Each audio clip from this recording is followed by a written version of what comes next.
Dylan the Dragon and the Playground Ride by Zani Masu, illustrated by maillustrations.com. Dylan the young blue dragon lived deep in the Rockstone Mountains of Scotland. Every day the playful, young dragon woke up early in the morning and flew all around the mountains and valleys looking for something to do.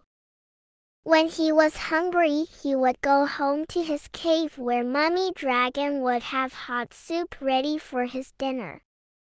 Wash your wings and get ready for tea. I've made your favorite today, darling. Pea and toad soup, said Mummy Dragon. Dylan sighed. Thank you, Mum, he said sadly. Whatever is the matter, son? Every day you come back home happily for your tea, but today you look so sad, inquired Mummy Dragon. I'm lonely, Mum. I can't find anyone to play with. In all the lakes, mountains and valleys in Rockstone, there isn't a single dragon for me to play with, he grumbled. Well, how about this for an idea? Why don't you fly down to the village playground and see if the children there want to play with you? Dylan woke up bright and early the next day. He was very excited that he would soon have friends to play with every day. He put on his baseball cap and school tie and flew past the valleys and mountains until he reached the little village of Falkirk. He glided down to a passer-by to ask for directions to the children's playground. That way, pointed the quivering man. Oh, he must be cold, thought Dylan. After all, humans don't breathe fire like dragons, so they must find it very difficult to keep warm.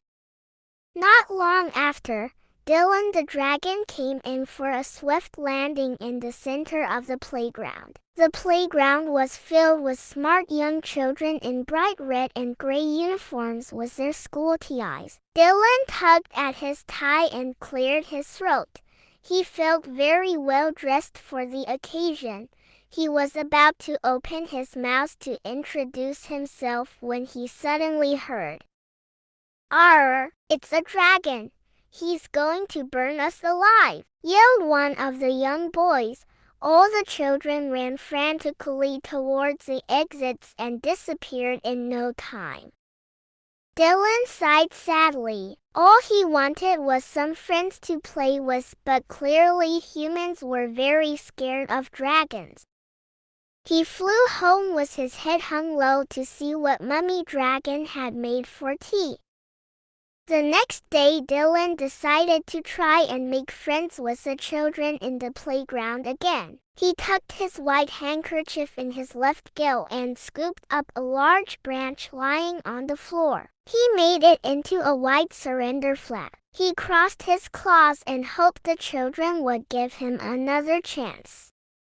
Down he flew again into the center of the playground with his white surrender flag clenched in his jaw. "I just want to play and be friends," he said softly. "But how will you play with us?" shouted one of the girls. "You're too big for our swings and slides. You won't fit in our roundabout."